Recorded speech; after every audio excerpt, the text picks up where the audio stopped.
পুরা জাতির অবস্থা কি অবস্থা। এই যে এত বড় একটি ঘটনা ঘটিয়েছে সে শ্রীশান্ত রয়, কিন্তু দুঃখজনক ব্যাপার, ওইটার চেয়ে বেশি দুঃখজনক ব্যাপার হচ্ছে যে আমি ব্যক্তিগতভাবে কোনো আমার হিন্দু ভাই বোনদেরকে এটার প্রতিবাদ করতে দেখি নাই।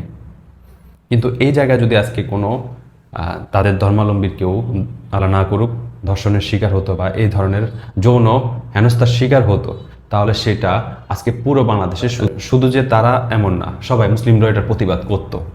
কিছু কিছু ক্ষেত্রে, সবাই না, সবাই প্রতিবাদ করে না। এখন আমার প্রশ্ন সেই ধর্মাবলম্বী ভাই বোনদের কাছে যে বাংলাদেশে যদি 100 জন নারী ধর্ষণের শিকার হয়, এর মধ্যে সংখ্যা হিসাব করলে 92 জনই হচ্ছে যে মুসলিম, আর বাকি 8 জন হয় অন্যান্য ধর্মাবলম্বীর।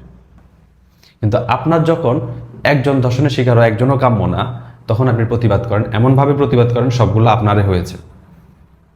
কেন আপনি তো বাকি 90, 92 বা 95 জন বোনদের জন্য আপনি একটা পোস্ট লেখেননি, প্রয়োজন মনে করেননি। শুধু যে আপনার ধর্মের লোকেরা এরকম তা না, আমাদের মুসলিমদের মধ্যেও একই অবস্থা, সব আমার। সেদিন দেখলাম আমাদের একজন খতিব শুক্রবারে উনি ওয়াজ করছেন যে ঈদে মিলাদুন্নবী উপলক্ষে যে আপনি দান করেন, কোথায়? মাদ্রাসায় দান করেন, বা একটা মাদ্রাসার ছাত্রকে 1 মাসের ভরণ পোষণের দায়িত্ব নেন, মানে এই ধরনের কথাগুলো বলছে। কিন্তু তিনি একবারও বলেন নাই যে একজন গরিব অসহায় মানুষকে দান করেন, 1 মাসের খাবারের ব্যবস্থা করে দেন তাকে, এটা বলবেন না। তিনি শুধু ওনার গোত্রের অথবা ওনার মতো চলাফেরা লোকদের কথাই চিন্তা করেছেন। ঠিক পুরো সমাজ ব্যবস্থাটাই এমন, সব আমার। ওনারা শুধু ওনাদেরটাই প্রচার করে, প্রতিবাদ করলে ওনাদেরটাই করে।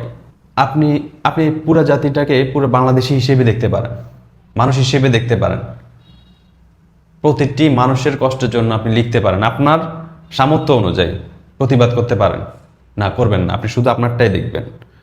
মুসলিমরা শুধু মুসলিমদেরকে দেখবে, আওয়ামী লীগ শুধু আওয়ামী লীগকে দেখবে, বিএনপি শুধু বিএনপিকে দেখবে, জামাত শুধু জামাতকে দেখবে। এভাবে হলো তো ভাই আমরা বেশি দিন টিকার কথা না।